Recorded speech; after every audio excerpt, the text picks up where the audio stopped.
Hello, my name is Daniel Voss, and I'm the team lead on the AC line monitor team, along with my teammates Austin Calloway, Daniel Sanchez, and HaodongYang. We have been working on developing an AC line monitor for Honeywell under the mentorship of Daniel Schwartz. First up, Austin will talk about the project scope and motivations. So the motivation is we basically just need a device for measuring the voltage on a standard 120 volt wall outlet to make sure the outlet is safe for testing equipment. Our AC line monitor should be able to relay voltage data from the outlet to the computer via Ethernet using TCP/IP protocol. And this device should be able to switch to battery power for up to 30 minutes during any kind of voltage instability event.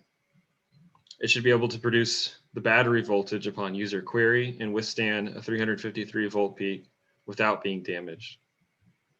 Our design is divided into 6 sections: the power and protection, which connects the device to the wall outlet; an external battery section; power switching to choose between wall and battery power; line monitor section to monitor wall voltage; Ethernet, which sends the data to the host; and the microcontroller section, which controls the operations. After testing each section individually with DC power sources, signal generators, multimeters, and oscilloscopes, it was determined that all sections except the Ethernet section worked as expected. While troubleshooting was taking place on the Ethernet section of our board, software development was continued on a TI Launchpad, which enabled us to actually use Ethernet communication, which was successfully enabled on the Launchpad, and we were able to control different actions on the Launchpad using Ethernet commands.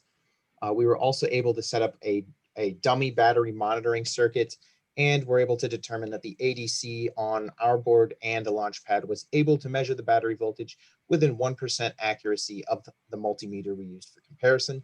This technique was also applied to the line monitoring section that was also able to return values and save them to a file. Below shows the output of our line monitoring section with a waveform from the wall, about 110 volts RMS, step down to an appropriate voltage and offset by a 1.65 volts DC to capture the entire sine wave signal. For future works, the Ethernet sections needs to be routed first due to its critical requirements in the signal pair differential impedance of 100 ohms. With proper differential routing practices, the use of 4-layer stack-up PCB is recommended over the current 2-layer stack-ups to optimize the design and provided with benefits such as solid ground plane reference for signal, low impedance power and ground connection to components, with smaller propagation and more immunity to crosstalk due to the close distance to the reference plane as compared to the 2-layer stack-ups, and fix all the layout problems we discovered and try to make the Ethernet section operational.